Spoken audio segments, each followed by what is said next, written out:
paz do Senhor, meus irmãos. Nós estamos aqui para a gravação de mais uma videoaula do canal EBD em Estudo. Eu sou o Diácono Eduardo, estou aqui com o professor Salomão e hoje nós estaremos comentando a lição de número 9 da CPAD, a lição de adultos.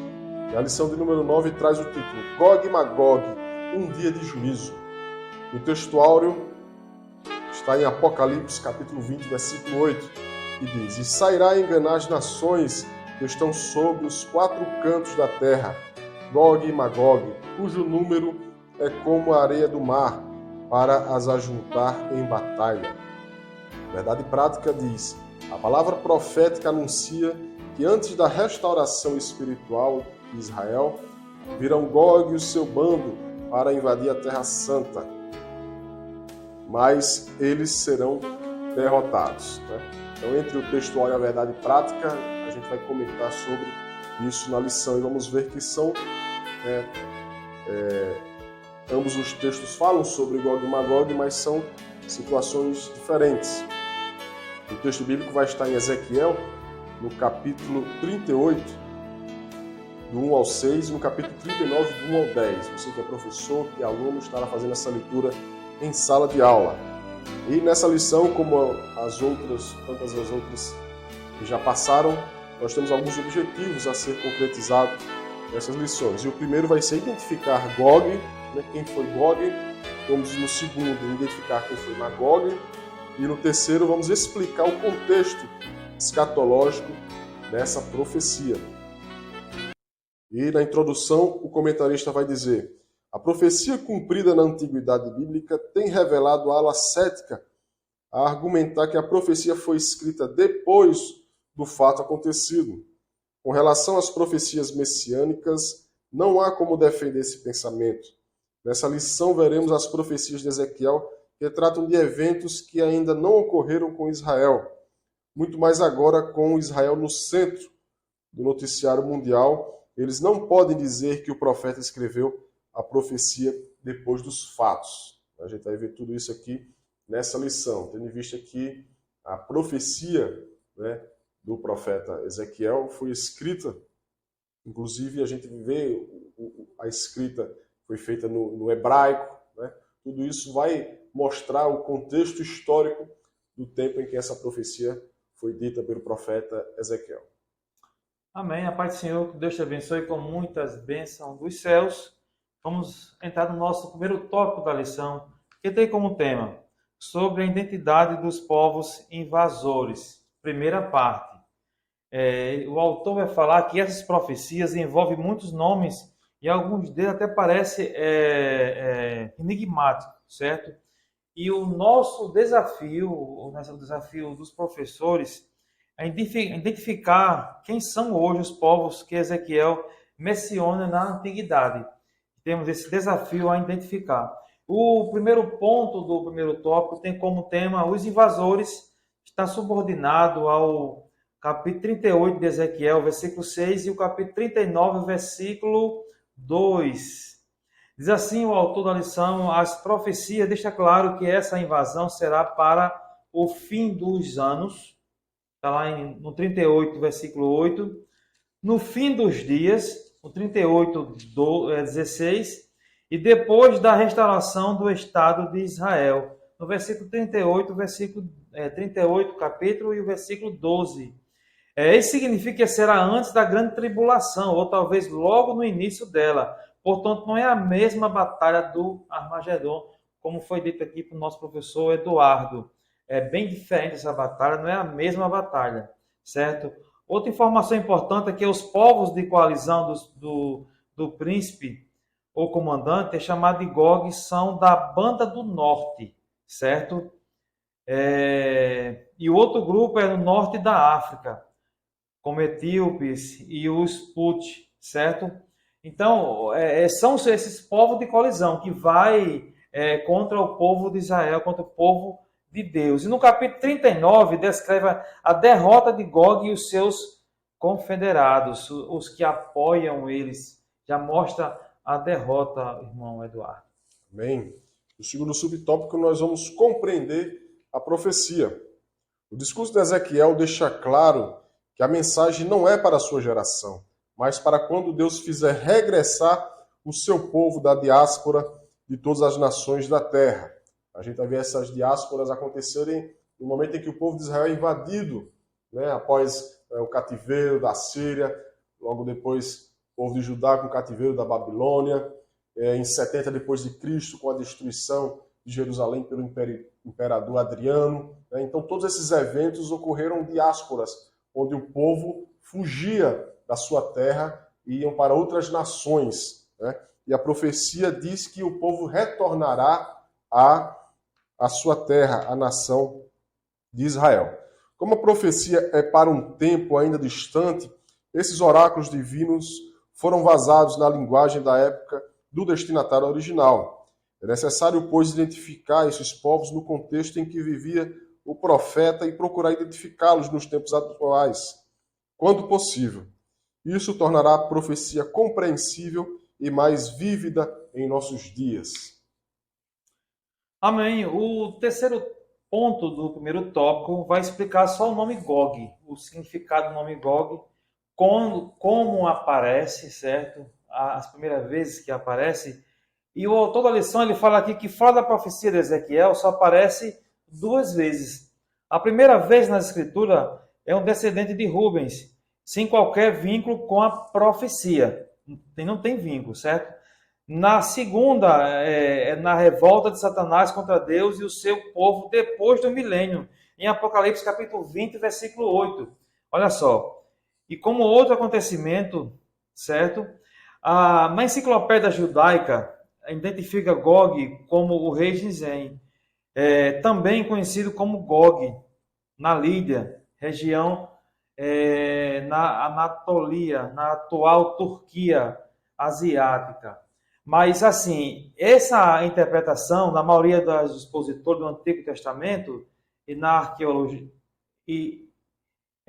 do Antigo Testamento e dos arqueólogos, eles descrevem, descrito como Faraó no Egito, Shah na antiga Pérsia, César em Roma, certo?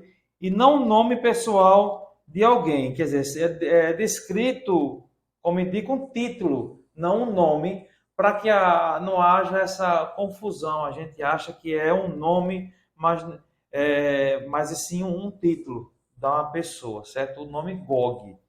Bom, concluímos aqui o nosso primeiro tópico, que é sobre a atitude, a identidade dos povos invasores. Primeira parte, a gente viu sobre os invasores, vimos compreendendo a profecia e vimos o significado do nome Gog, irmão Eduardo. Bem, no segundo tópico nós vamos para a parte 2 da explicação dos invasores, né? Falamos sobre Gog, agora vamos falar sobre Magog, que é o primeiro subtópico. E vai dizer, é o nome de um descendente de Jafé, filho de Noé. A gente vai ver na genealogia de Noé em Gênesis, no capítulo 10, que aparece em Ezequiel como um lugar. As fontes antigas o incluem com os habitantes do Cáucaso, procedentes de Gomer. O historiador Flávio Joséfo identifica Magog com os citas, um conjunto de etnias nômades que vivia na região norte do Mar Negro e do Mar Cáspio. Os citas aparecem no Novo Testamento juntamente com os bárbaros, né? Então a gente vai ver esse nome Magog, primeira vez, nos descendentes de Noé, né? E Flávio Joséfo, que foi um grande historiador, que tem bastante significado, não somente para o povo judeu, mas para todos aqueles que amam a história da Bíblia Sagrada, né? Tendo em vista que Flávio Joséfo viveu bem próximo da época de Jesus Cristo. Então, os seus escritos, os escritos que ele deixou para todos nós, têm muita influência e assertividade em tudo aquilo que foi escrito a respeito da palavra de Deus. O segundo ponto vai falar também sobre Meseque e Tubal, certo? Fazendo parte sobre a identidade dos povos invasores, que a gente está vendo aqui a segunda parte. Vamos situar sobre isso aí, certo? Tubal e Meseque são 2 dos 7 irmãos, filhos de Jafé, que é o filho de Noé, certo?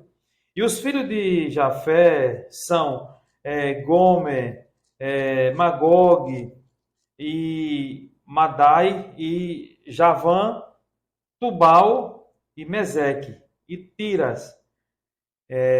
São esses os filhos de Jafé, certo?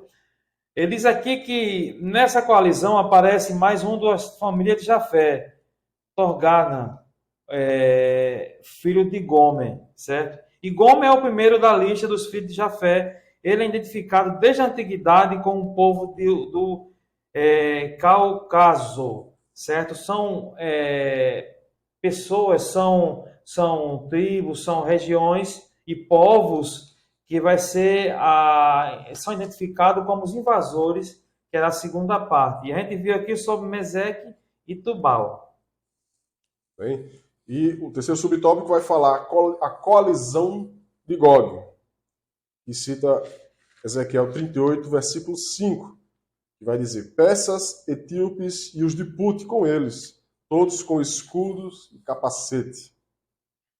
Fazem parte do bando de Gog mais 5 povos: persas, etíopes e os de Put com eles, todos com escudo e capacete, Gomer e todas as suas tropas, a casa de Togarma. Todos eles são citados previamente nos oráculos de Ezequiel 27, capítulo 27, versículo 10 e capítulo 30, versículo 5. A Bíblia hebraica emprega o nome Cush para a Etiópia e Put para a Líbia. Ambos, Cush e Put, são descendentes de Cã, filho de Noé. O norte da profecia em relação a Israel inclui a Mesopotâmia, a Ásia Menor e as regiões do Mar Negro e do Mar Cáspio.